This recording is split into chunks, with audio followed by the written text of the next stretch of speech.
함께 기도드리겠습니다. 아버지 하나님, 오늘도 귀하고 복된 새날 감히 주께서 우리와 동행하여 주시고자 우리를 붙들어 주시고 불러주심을 감사합니다. 주의 강한 오른팔에 붙들려 좌로나 우로나 치우치지 아니하고 오직 주와 발맞추어 동행하는 복된 걸음으로 이 하루 살아감에 부족함 없도록 이 시간도 성령으로 우리를 붙들어 주시고 주의 말씀으로 가득 채우시고 함께하여 주시옵소서. 예수님 이름으로 기도합니다. 아멘. 오늘 우리에게 주시는 하나님 말씀은 사사기 6장 11절부터 16절까지 말씀입니다.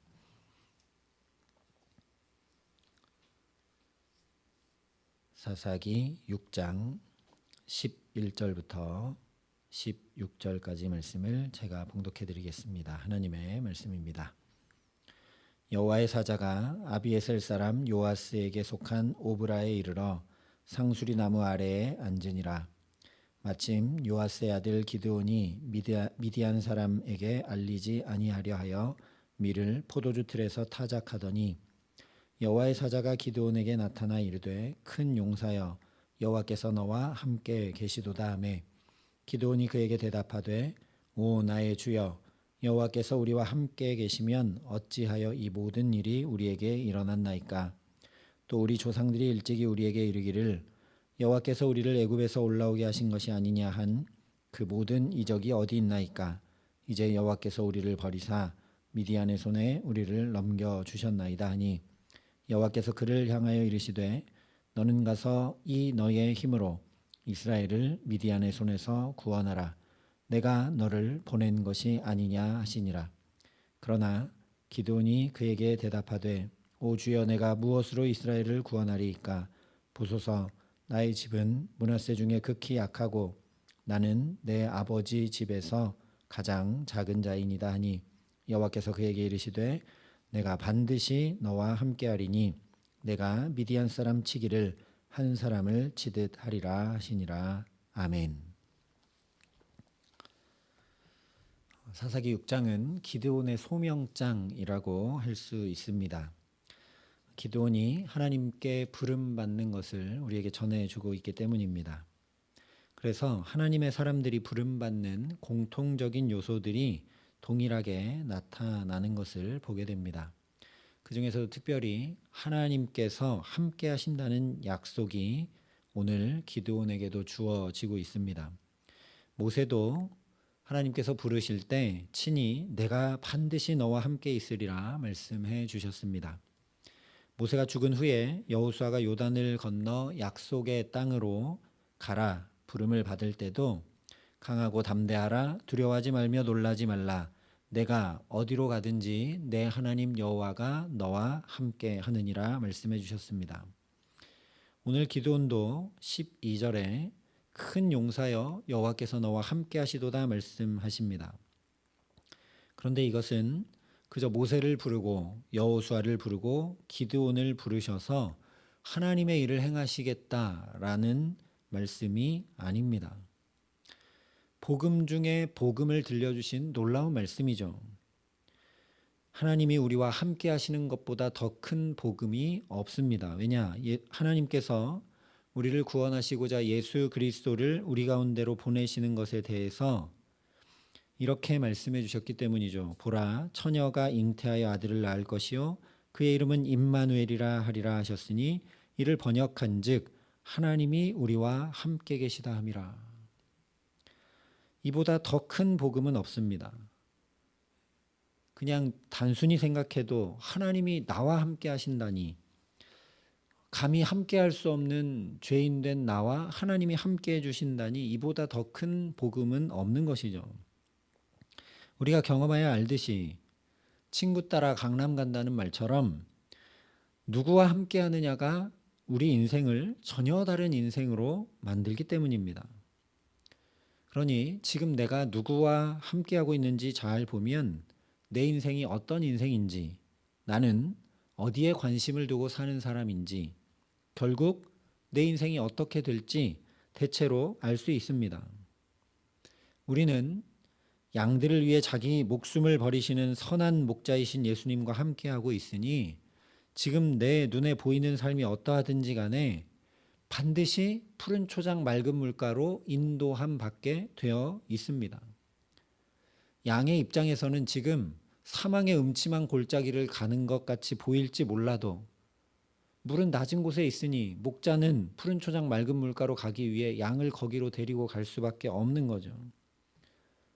목자 곁에 있으면 반드시 푸른 초장 맑은 물가로 인도함 받게 되어 있습니다. 뿐만 아니라 우리 주님께서 나 있는 곳에 너희도 있게 하리라 말씀하신 대로 사망 권세를 이기고 부활 생명의 영광으로 충만한 그 자리에 우리가 주님과 함께 있게 되어 있는 것입니다.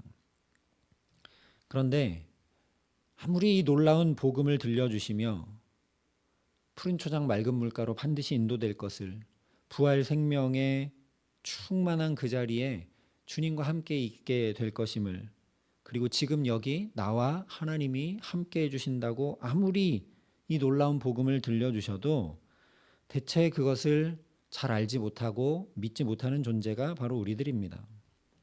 오늘 기도원이 이런 모습을 잘 보여주고 있습니다. 물론 우리가 함께 살펴봤던 것처럼 기도원은 하나님의 마음과 계획과 뜻을 알기를 구했고 내 유익과 만족이 아니라 우리의 안위를 구하며 기도하는 사람이었습니다. 그러나 그렇게 그 당시 많은 이스라엘 사람들이 미디안이라는 문제 때문에 부르짖은 것과 다르게 간구한다고 하나님 앞에 기도원이 특출나거나 뭔가 인정만 받을 만한 것이 있어서 그가 사사로 부름받은 것이 아님을 보라는 것이 오늘 말씀입니다. 사실 기돈과 멀지 않은 시대에 거의 동시대에 하나님께서 온니엘, 에훗, 삼갈, 드보라를 이스라엘 가운데 보내셔서 이방의 압제로부터 구원해 주시면서 함께 해주신 것만도 벌써 4번이나 됩니다. 가장 가까운 드보라 시대에는 무려 40년이나 평강을 주시며 함께 해 주셨습니다. 그리고 기드온에게 하나님의 사자가 오기 전에 하나님의 선지자를 보내셔서 너희가 지금 미디안의 압제와 이런 궁핍한 삶을 사는 것은 하나님의 말씀을 듣지 않은 것 때문이다라고 말씀해 주시며 또 함께 해 주셨습니다. 분명히 함께 해 주셨습니다. 그런데 13절의 기드온의 토로를 보면 대체 애굽에서 구원하신 하나님 어디 가고 우리가 미디안의 손에 넘겨졌습니까? 라고 묻고 있죠. 이렇게 무지하고 연약한 것이 우리의 실존이라는 사실입니다. 하나님이 함께 하심을 어떤 알 수 없는 것들이 아니라 분명히 알 수밖에 없는 하나님의 사람, 사사들을 보내고 또 보내고 또 하나님의 선지자를 보내 또 말씀해 주시는 것으로 분명히 함께 하심을 확증해 주셨는데 그것을 보고 또 보고 듣고 또 들으면서도 하나님 함께 하시지 않잖아요. 하나님 함께 하신데 어떻게 이럴 수가 있습니까? 하는 것이 우리의 실존이라는 거죠. 어쩌면 이 당시 이스라엘 사람들 중에 가장 하나님 앞에 바로 서 있는 사람인 기드온도 이런 모습이라는 겁니다. 물론 이런 인간의 연약함이 하나님의 함께 하심이나 구원과는 아무 상관이 없죠. 상관이 있다면 하나님은 하나님이실 수 없기 때문입니다. 인간의 능력과 인간의 똑바름과 인간의 특별함에 좌지우지 되는 것이 전혀 아니기 때문이죠. 그러니 오늘 말씀을 통해 우리가 살펴야 될 것은 왜 우리가 하나님과 함께 하심을 잘 알지 못하고 믿지 못하는가 하는 겁니다. 다른 말로 하면 어떻게 해야 하나님께서 우리와 함께 하심을 믿는 믿음에 굳게 서서 나도 하나님과 함께함으로 살아갈 수 있는가를 주목해야 된다라는 거죠. 기드온이 13절에 여호와께서 우리와 함께 계시면 어찌하여 이 모든 일이 우리에게 일어났나이까 하면서 하나님 함께 하심을 믿지 못했던 첫 번째 이유는 자기 경험과 자기 판단에 갇혀 있기 때문입니다. 지금 기드온에게 하나님 함께 하신다는 놀라운 복음이 들려와도 큰 용사여 여호와께서 너와 함께 계시도다라고 친히 말씀해 주시는 것 자체가 하나님 함께 하심을 분명히 확인할 수밖에 없는 일임에도 불구하고 고작 내가 경험해 왔던 것 그리고 내가 가진 지혜로만 하나님이 함께 하시는 거 아닌가를 확인하려 하기 때문이라는 것입니다. 두 번째 이유는 그 말씀하시는 하나님이 아니라 나를 바라보기 때문입니다. 15절에 기드온이 오 주여 내가 무엇으로 이스라엘을 구원하리이까 보소서 나의 집은 므낫세 중에 극히 약하고 나는 내 아버지 집에서 가장 작은 자니이다. 물론 이것은 기드온이 겸손히 이야기한 것이 아니라 사실 그대로를 말한 겁니다. 25절 이하의 말씀에서 알 수 있는데 기드온의 아버지 요아스는 마치 아브라함의 아버지가 그랬던 것처럼 우상 제조업자였습니다. 그러니 기드온이 자신은 결코 이스라엘을 구원할 수 있는 자가 아니라고 있는 그대로 이야기한 것이죠. 하나님이 함께 하신다고 하는데 하나님을 바라보지 못하고 내 현실을 보니까 우리 집은 우상을 그 누구보다 철저히 섬기고 하나님 의지하지 않는 집이고 그리고 우리 집은 내세울 것도 없고 나도 능력이 있는 자가 아니고 그런데 내가 무슨 하나님 이스라엘을 구원하겠습니까? 라고 하나님 함께 하심을 못 믿는 거죠. 이런 기드온에게 하나님께서 정확하게 두 가지를 말씀해 주십니다. 하나는 14절에 너는 가서 이 너의 힘으로 이스라엘을 미디안의 손에서 구원하라. 내가 너를 보낸 것이 아니냐 말씀하신 것입니다. 간단히 요약하면 너의 힘은 내가 너를 보낸 것이 아니냐 하고 말씀해 주시는 거죠. 간단히 얘기하면 왜 너를 쳐다보고 있느냐? 너네 집이 우상 섬기는 집이고 네가 특별한 능력이 없고 왜 그런 거 쳐다보고 있느냐? 내가 너를 보내고 있는 것 아니냐라는 말씀이죠. 우리 경험 속에서도 그 힘은 보낸 존재에 의해 나타납니다. 대통령이 보냈느냐, 전주시장이 보냈느냐, 현격한 차이가 날 수밖에 없는 거죠. 그러니 내가 나를 내 삶의 현장에 보낸 것이 아니라 하나님께서 보내신 것임을 알라고 깨우쳐 주시는 것입니다. 하나님의 힘과 능력을 바라보라는 말씀인 것이죠. 내 능력과 지혜와 형편만 바라보고 있으면 우리가 숱하게 경험하듯이 답도 나오지 않고 어떻게 해야 될지 알지도 못하고 아무리 하나님께서 나와 함께 하신다고 해도 내가 그 하나님과 함께함으로 나아가지 못하기 때문입니다. 같은 이유로 부활하신 예수님께서 제자들에게 찾아오셔서 가장 먼저 이렇게 말씀해 주셨습니다. 너희에게 평강이 있을지어다. 아버지께서 나를 보내신 것 같이 나도 너희를 보내노라. 제자들도 예수님께서 십자가에 달려 돌아가시자 황망해하고 어찌해야 할 바를 모르고 있을 때 예수님께서 하나님이 나를 보내셨던 것처럼 나도 너희를 보낸다. 그러니 평강이 있으라 말씀해 주셨습니다. 오늘도 가정으로 일터로 삶의 자리로 그렇게 주께서 우리를 보내시는 줄 알고 거기서 가사도 생업도 만남도 하나님이 나를 보내신 하나님의 일로 행하는 저와 여러분 될 수 있기를 바랍니다. 그래서 나를 보고 염려하고 근심하는 것 아니라 예수님 말씀하신 그대로 주님 함께 해주시는 평강의 은총 누리게 하시기를 예수님의 이름으로 축원합니다.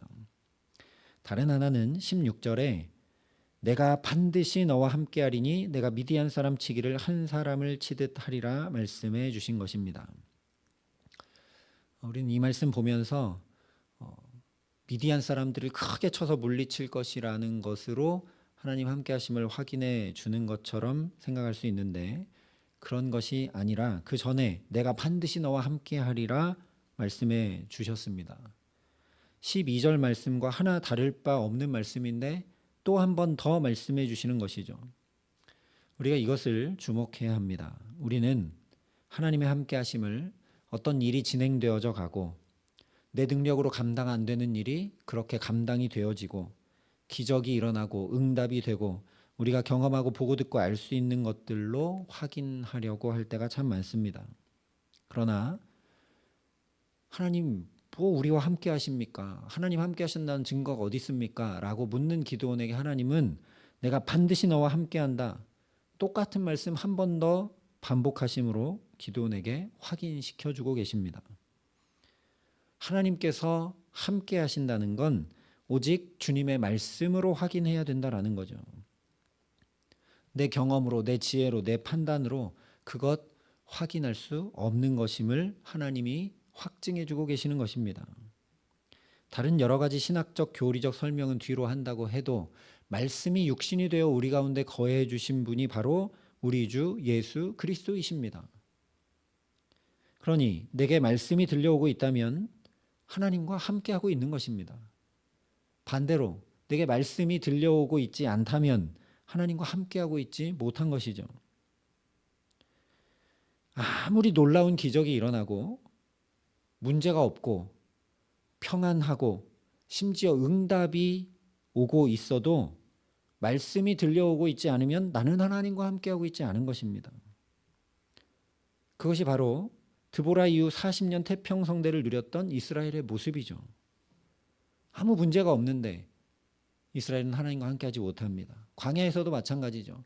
계속 응답이 옵니다. 반석에서 물도 나고 하늘에서 만나도 내리고 메추라기도 내리고 갈 길도 모르고 지도도 없는데 정확히 인도함 받고 매번 응답이 임해오는데 이스라엘 백성들은 하나님과 함께할 줄 모릅니다.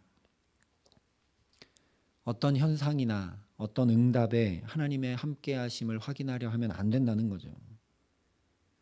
그래서 8절 이하의 선지자를 보내셔서 너희가 내 목소리를 듣지 아니하였느니라 깨우쳐 주셨던 겁니다. 참으로 믿음은 들음에서 나며 들음은 그리스도의 말씀으로 말미암는 것임을 또 확인하게 됩니다. 그런데 우리에게는 그저 어떤 하나님의 사람을 통해 가끔 말씀을 들려주신 정도가 아니라 아예 이렇게 우리의 손에 성경 말씀을 들려주셔서 참으로 하나님이 친히 우리와 함께 하심을 확증해 주셨습니다. 그러니 말씀을 듣고 또 들으며 주님의 말씀을 주야로 묵상함으로 오늘도 이미 하나님께서 나와 함께하고 계심을 분명히 확인하고 그 말씀이 내게 들려와 믿음에서 믿음으로 나아가게 하시는 은혜 덧입게 하시기를 간절히 기도합니다. 그래서 믿음으로 말미암아 구원을 받는다 하신 말씀 그대로 하나님과 함께할 힘도 지혜도 능력도 공로도 자격도 전혀 없는 내게 오늘 기드온에게 하나님 그렇게 해주셨던 것처럼 여전히 주께서 함께 해주시는 은총을 덧입어서 근심과 염려에서 또 질병과 아픔에서 시험과 악에서 건져 구원받아 살게 하시는 복된 날 되게 하시기를 우리 구주 예수 그리스도의 이름으로 간절히 축원합니다. 함께 기도하시겠습니다. 아버지 하나님, 하나님 언제나 우리와 함께하여 주시는데 나는 주님과 얼마나 함께하고 있는지 또 이 말씀을 통해 깨닫게 하시고 보게 하시니 감사합니다. 하나님, 어떤 현상이나 응답으로가 아니라 오직 주의 말씀으로 주께서 나와 함께 하심을 확인하고 또 확인할 수 있도록 그 말씀이 끊임없이 들려와 믿음에서 믿음으로 나아가게 하여 주시옵소서. 하나님, 그러니 나를 바라보지 않도록 주님의 성령으로 우리를 붙들어 주시기를 소원합니다. 내게는 하나님과 함께할 지혜도 능력도 힘도 공로도 자격도 전혀 없음을 주 앞에 고백합니다. 오직 먼저 우리를 친히 찾아와 주셔서 붙들어 주시는 주님으로 인해서만 우리가 주와 함께할 수 있으니 기드온에게 그러하셨듯이 하나님 우리도 믿음이 연약하고 의심도 있고 하나님 확인도 할 줄 모르나 하나님께서 또 붙들어 주시고 또 말씀해 주심으로 오늘도 주와 함께하는 복된 걸음 그 주님께서 우리를 문제와 아픔에서 질병과 어려움에서 또 죄와 악에서 건져 구원해 주시는 은혜 가운데 살아감에 부족함 없도록 이 기도의 시간 하나님 또 임재해 주시고 또 우리를 붙들어 주시고 함께하여 주시옵소서. 이제는 주 예수 그리스도의 은혜와 하나님의 사랑과 성령님의 교통하심이 여기 머리 숙여 주께서 우리를 붙들어 주시는 주의 함께하심의 은혜로 살기를 소원하고 결단하는 여기 모인 모든 주의 성도들과 사랑의 빛교회 모든 교우들과 이 나라의 민족과 이 귀한 복음을 오늘도 세계 만방에 전하시는 선교사님들 가운데 이제로부터 영원토록 함께 하시기를 간절히 축원하옵나이다. 아멘.